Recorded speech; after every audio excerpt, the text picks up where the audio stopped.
Hello, everyone. Thank you for coming by. We have Jonathan Klein here from Etsy. He's going to be talking about cognitive biases. I think as a lot of people are starting to realize, working in engineering organizations isn't just about outputting lines of code or setting up machines. As time goes by, we're realizing there's a lot more to it. You have to understand how systems are set up. A lot of systems are very complex, and a lot of cognitive biases play into the decisions we make and the systems we develop and how we move forward with things. So without further ado, I'm going to let Jonathan come up and educate us all on this. Thank you.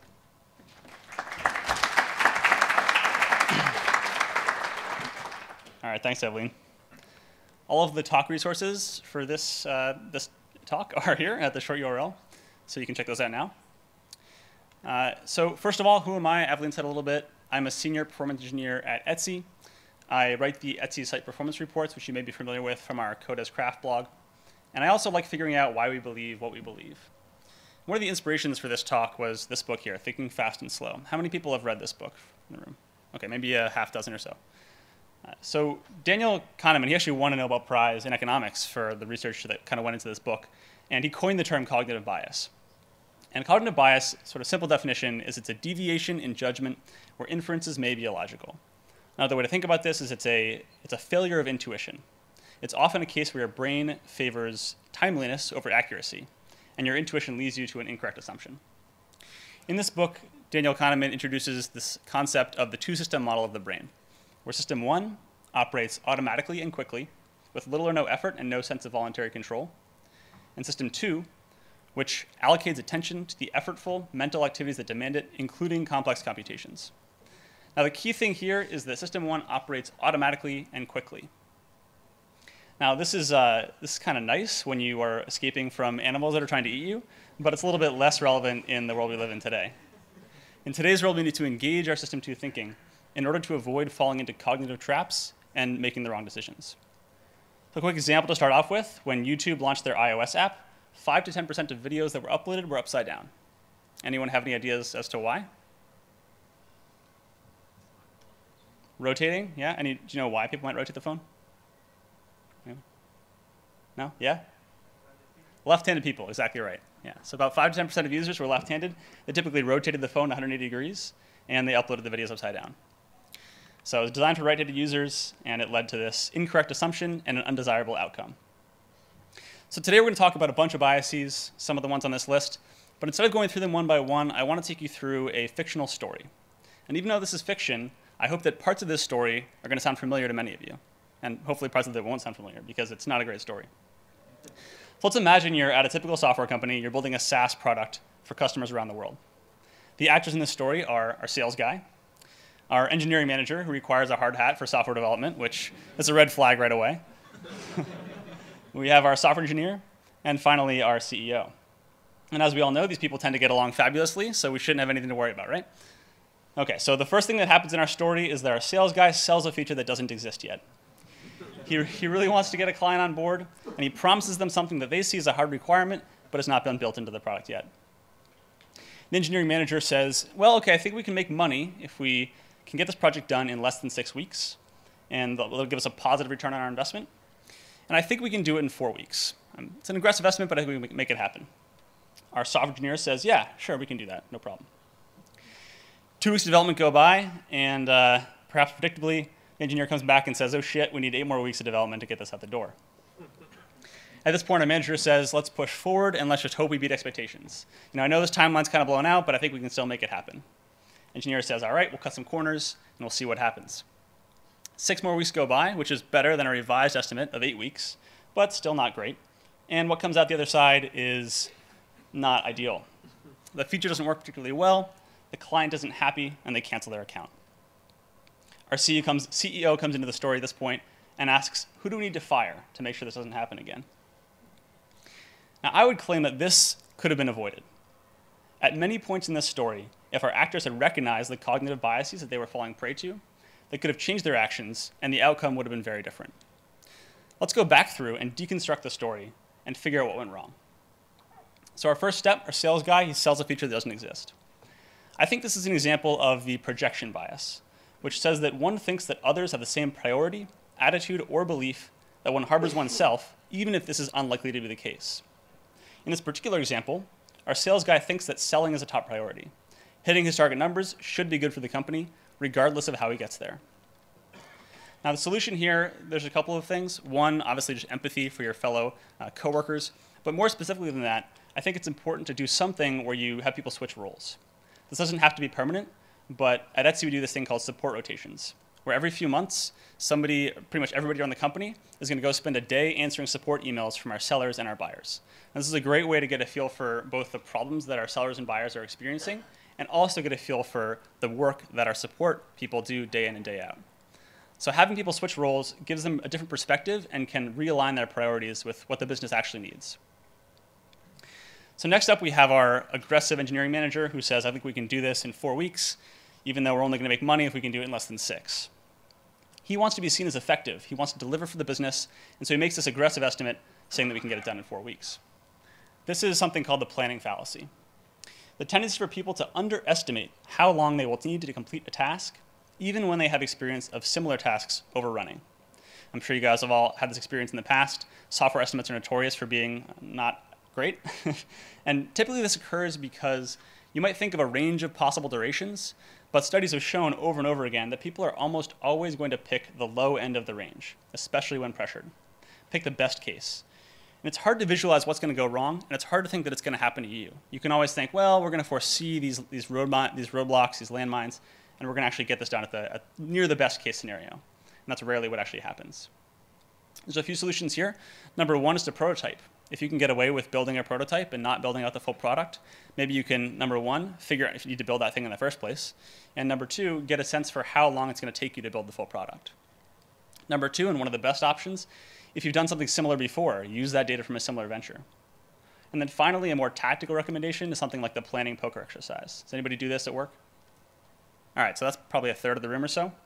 So the planning poker exercise is pretty simple. You give everyone participating a deck of planning poker cards.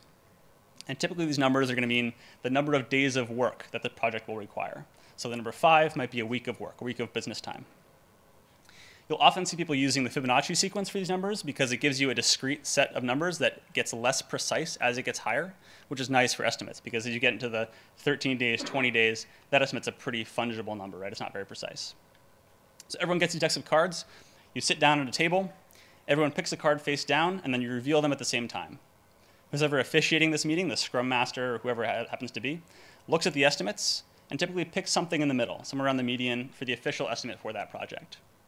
If anyone's a large outlier at this point, they can discuss why. You can say, everybody else picked between 3 and 5 and you picked a 20. What's up with that? This gives people an opportunity to voice their concerns and also results in just a better estimate overall where everyone's kind of buying into that estimate. Everyone's agreeing with it. If we go back to our story, the next thing that happened was that our software engineer said, yeah, we can do that. We heard the aggressive estimate from the engineering manager, and she said, let's go forward and make it happen. I think this happens a lot, and it's an effect called the bandwagon effect. And this is where the rate of uptake of beliefs, ideas, fads, and trends increases the more that they have already been adopted by others. So maybe this software engineer is in a meeting with product managers, with the manager himself, or maybe even the CEO. And she doesn't want to let the team down, so she adopts an I will get it done attitude. This is great from a point of view of looking good in the moment, but then it ends up biting her in the end because the estimate was unrealistic.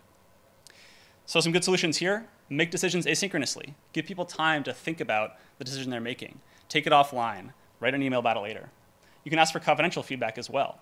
This could be a one-on-one piece of feedback, or it could be an anonymous survey online. Some people aren't even comfortable in a one-on-one setting putting their name into some feedback they want to give. And then don't prime the estimate. In our example, we had our engineering manager who said, I think we can do this in 4 weeks. And it was kind of like, yeah, that sounds good, sure. And that estimate was already primed. We didn't ask the engineering team what they thought it was before giving them that fed number ahead of time. And then again, this is a good example of a place where planning poker could come into play. So then we started developing. The engineer came back and said, we need more time. This isn't going to get done in our original time frame. At this point, the manager said, well, let's push forward and we'll just hope for the best, right? Let's just cut our losses and move forward and make it happen. This comes up all the time, and this is called the sunk cost fallacy. A sunk cost is a retrospective or past cost that has already been incurred and cannot be recovered. So the fallacy here is when people think that you should take these sunk costs into consideration when making these decisions. In reality, that money or that time is gone. And all that matters is how much more you have to put in to get the results that you want. So the solution here is do some math. Think about how much more time you're putting in, how much more money you're putting in, and if the result you're going to get out of it is something that you want. And so the key point here is that at every point in the project, the forward-looking return on your investment should be positive. And I think a graph might help here. So this is typically how your return on investment looks over time. When you start off, you're putting money into the project, you're putting time into the project, your ROI goes negative. At some point, you complete the project, something launches, right? It starts making you money. Once it starts making you money, start climbing your way back up that curve until eventually you cross the break-even point, and then you continue to make money over time. So the point here is that at any point along this curve, your outlook should be better than it used to be, right? If you are towards the bottom of the curve, you've already put in all this time. So in theory, you have a very small incremental amount of work to put in to get this big upside. That's what I mean when I say that your ROI gets better over time. Because all that work is front-loaded, you don't need to do it, and then there's just like a better return for additional work.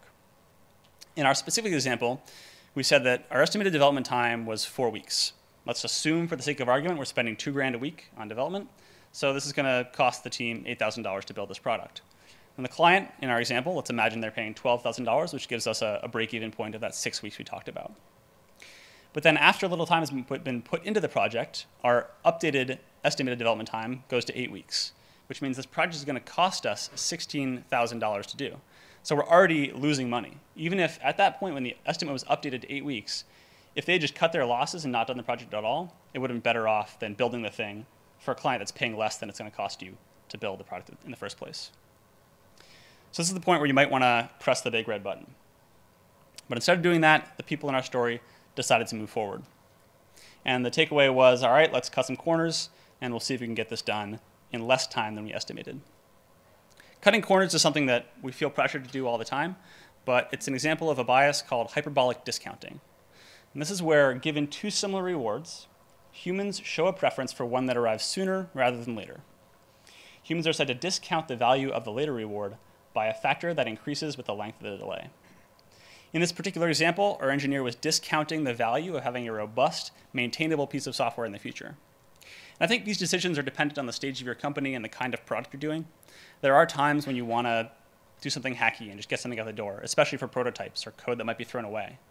But if you know that you're building something that's going to be maintained for years in the future, months in the future, whatever it is, then you have to think long and hard about what value you're putting in now and what you're going to get out the other side.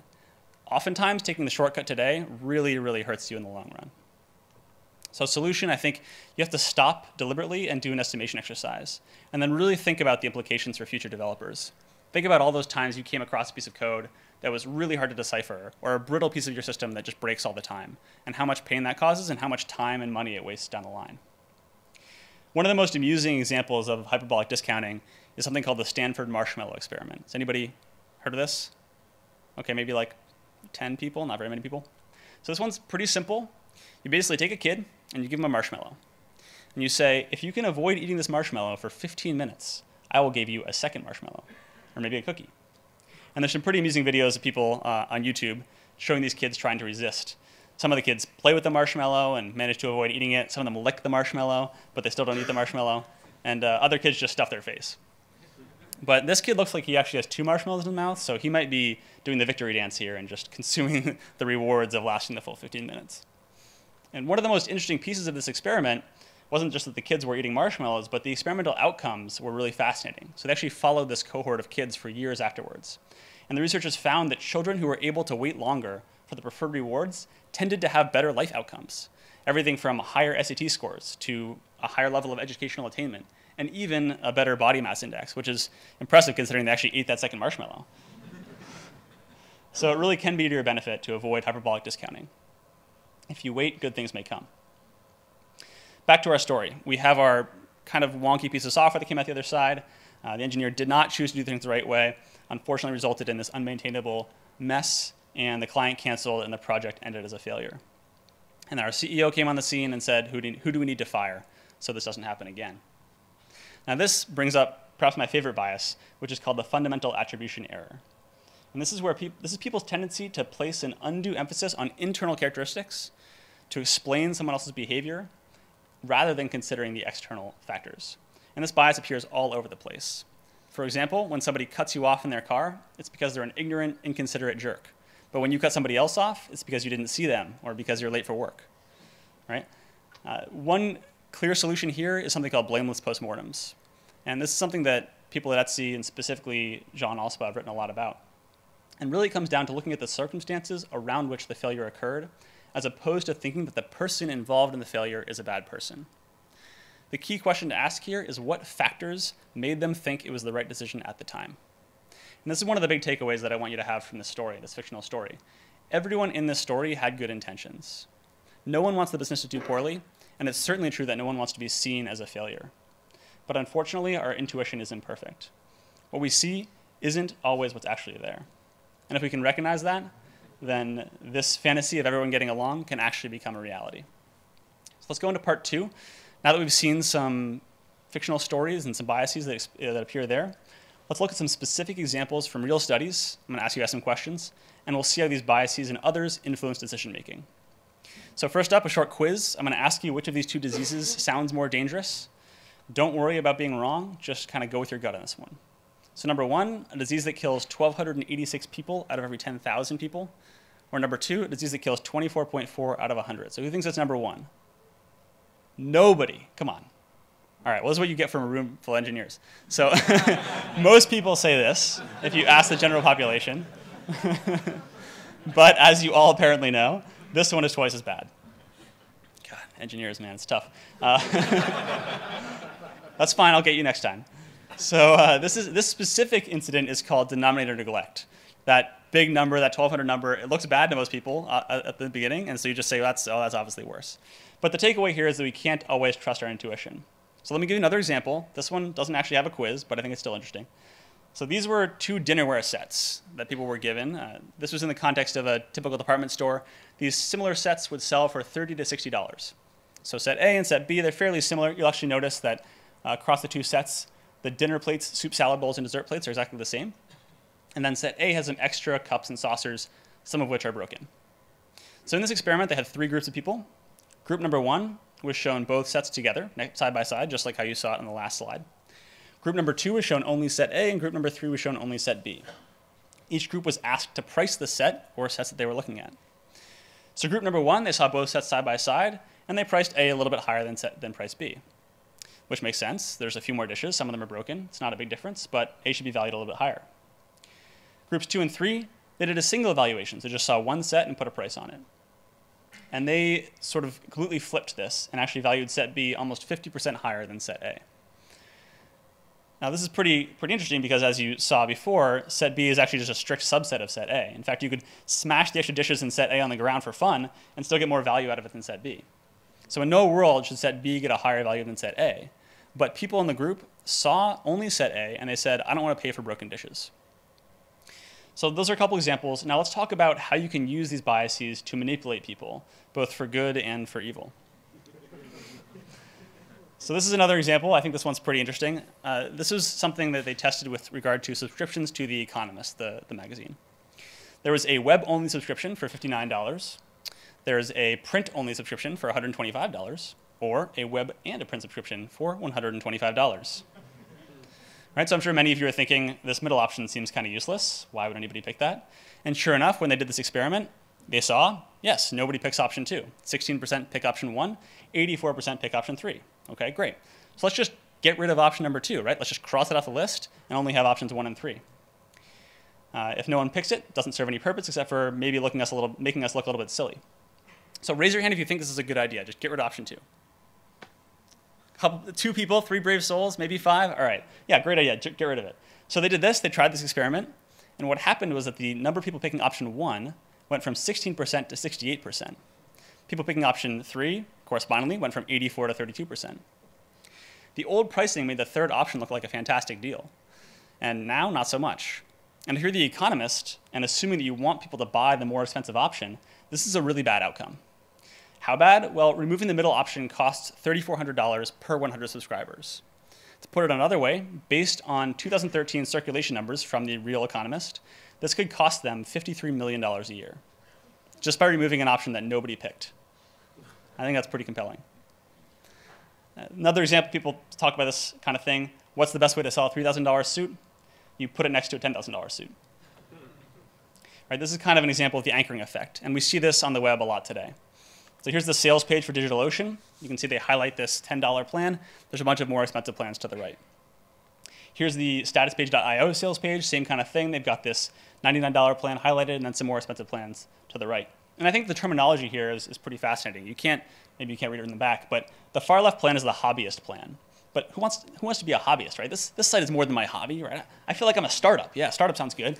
So, but you definitely don't want to be that big business bureaucracy one, the $400 plan. That's crazy, right? So this is another way that they've really pushed people towards this $99 plan. And the final example are Slack sales page. And I think this one's actually perhaps the most interesting because if you look at the last option on the right here, it's not even available.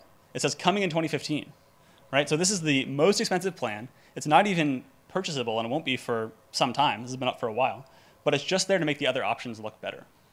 So next to that $99 per user price, that $12.50 looks downright reasonable. And the $67 is like, might as well be free.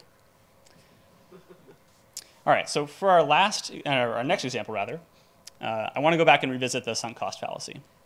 This thing is something that shows up all over the place, just like the fundamental attribution error in everyday life as well as in software companies. And really this preys on loss aversion. People don't like losing things. And this is typically a good thing from an evolutionary perspective. Losing your food, losing your family, losing your life is a bad thing, right? So it helps you stay alive. But in today's world, it can actually result in illogical outcomes. So here's another experiment. There was a chocolate stand in the mall. They were selling Hershey's Kisses for 1 cent, and they were selling Lindt truffles for 15 cents. So how many of you would, if you were offered this choice and you had to pick one, how many of you would pick the top one, the Hershey's Kisses for 1 cent? All right, like maybe 5% of the group. So then I assume the rest of you picked number 2. Okay, so that's true. That's what most people did. Most people in this experiment chose number 2. If you're going to spend a penny, you might as well spend 15 cents and get a much better reward, right? Lindt truffles are significantly better than Hershey's Kisses. So then they did something interesting. They lowered the price by 1 cent on each item. So Hershey's Kisses became free, and the truffles became 14 cents. Now, how many of you would pick the Hershey's Kisses? A few more? All right, maybe we're up to maybe half the room, a little more than half the room. Yeah, so this actually flipped the entire experiment for the people that they did this on. So most people chose the free option. People are extremely loss averse, and once they're losing a little, it's easy to get them to lose a little more for more value. But given the choice between something that's free and losing a little bit of something, they're probably going to default to the free option. And how many of you play either Farmville or Clash of Clans, or have ever played Farmville or Clash of Clans? Okay, that's too bad. It's only 5 of you guys. I should have picked different games, I guess. But these are some of the most popular freemium games on iOS. Basically, it's the freemium model, so they're free to download and play. This avoids loss aversion. You don't have to lose anything to download and play it. But once you invest the time and energy, they're in-game purchases, right? You start spending money, you start building up your farm or building up your clan. And you don't want to throw this work away. This is where the loss aversion comes into play on the other side of things. You've put all this time and energy in, so you don't want to get rid of that. It's the sunk cost fallacy. You've already spent the time. Why would you just give that up? And I would contend these games aren't actually fun. They're just preying on your desire to avoid a loss. This is the same reason why you'll sit through a crappy movie that you paid for, or finish eating a meal that tastes terrible. I think the takeaway that I want you guys to have is that we need a framework for decision making. Recognizing that these biases exist is a good first step. But what all of these examples show us is that we need a framework to guide us through these decisions, through unintuitive and potentially exploitive situations. One such framework is called Bayesian reasoning. And it's really just the logic of how people should change their mind in the light of new evidence. So if you Google this at home, you'll probably find Bayes' theorem, but this isn't really that important.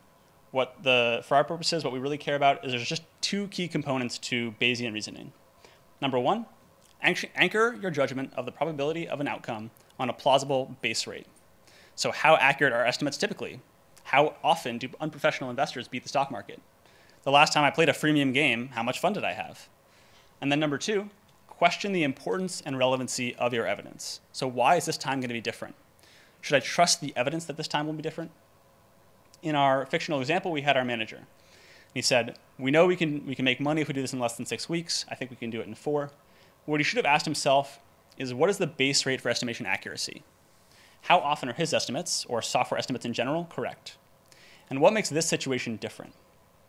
Why is it worth the risk, even when his optimistic estimate was so close to the point where the business won't make money?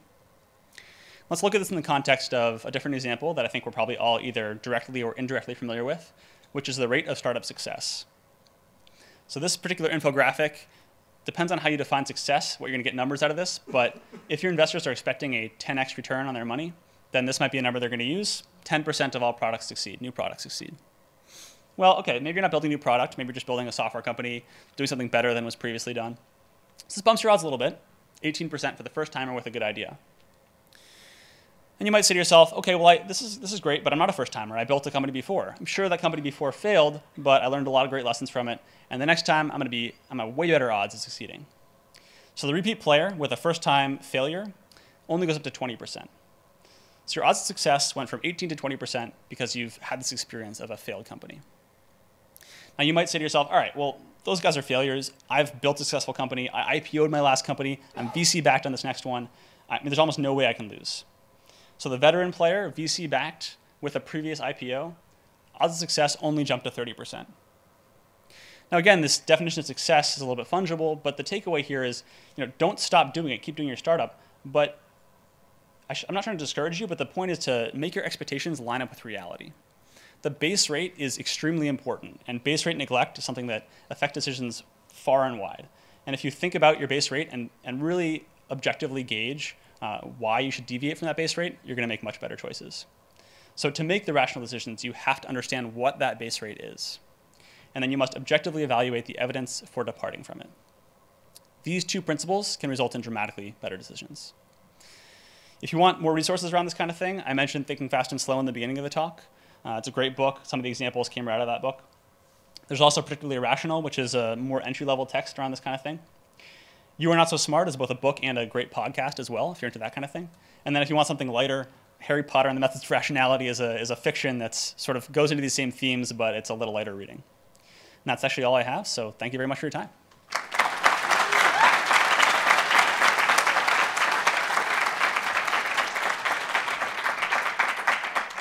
And we do have time for questions. Before that, I just want to make a plug. Please rate the talk. If you go to this short URL here, there's a big Rate This Talk link, so just click on that. It's a couple more clicks, and it'd be really helpful for me. Thanks. Any questions? You guys did really well on those quizzes, so I guess maybe you know all this stuff already. I'm not sure.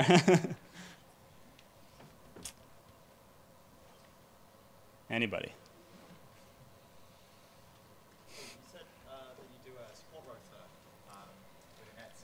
Yeah. Who gets involved with that? Is it just engineers or is it salespeople as well? Yeah, so the question was, we do support rotations at Etsy. Who gets involved with that? It's really the whole company. So anybody who wants to do a support rotation can. And it's usually something like 3 or 4 hours in an afternoon you spend just answering emails. And we sit next to the support team, so they kind of help us out, navigate through any sort of like thorny issues. And it's typically pretty easy questions, like I can't reset my password or things like that. But it gives you a sense of kind of what the type of requests that come in are. And just like gauging that and sort of like interacting with the customers is a pretty powerful way to see like what our business looks like on the ground to the actual sellers and buyers. Does knowing the biases help us avoid them, or do we need that process for somebody else, for example, Yeah, so the question was, does knowing the biases help us? I would say absolutely yes. Certainly being aware of them is like by far and away the first step. Because you can say to yourself, all right, why am I making this decision? Is it because of this bias? Is it because I'm just hopping on the bandwagon? Or is it because I'm doing this fundamental attribution error? So that's a big help. But also I think having your peers recognize these as well and call them out when they occur is important. And I think it's okay to stop meetings and say, look, we're doing an estimate here. I think we should take a step back and like do the estimate offline and just like do planning poker or whatever the case may be. So we take the time to avoid the like heat of the moment decision. Right? So I think that's where a lot of this breaks down is sort of in the middle of a meeting, you just make a snap decision. It doesn't necessarily make sense. But yeah, recognizing the bias is the first step, and then having the confidence to call them out in the moment, I think, is the next step.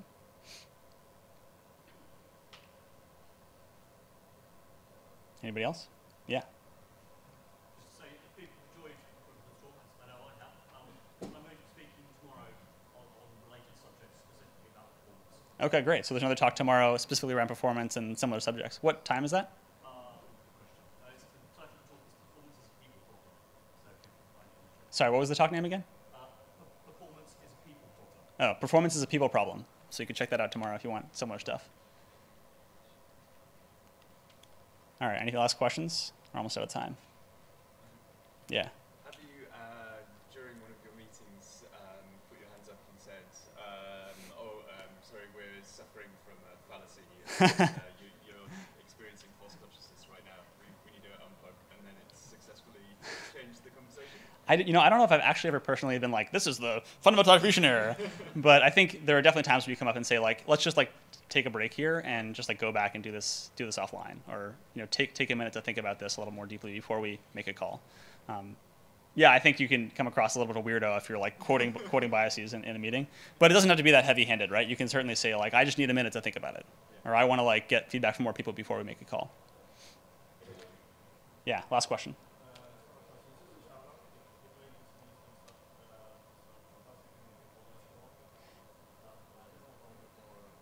Yeah, so there's a community called Less Wrong that also talks about this kind of thing as well. That's a good place to look as well. All right, I think we're out of time, so thank you again.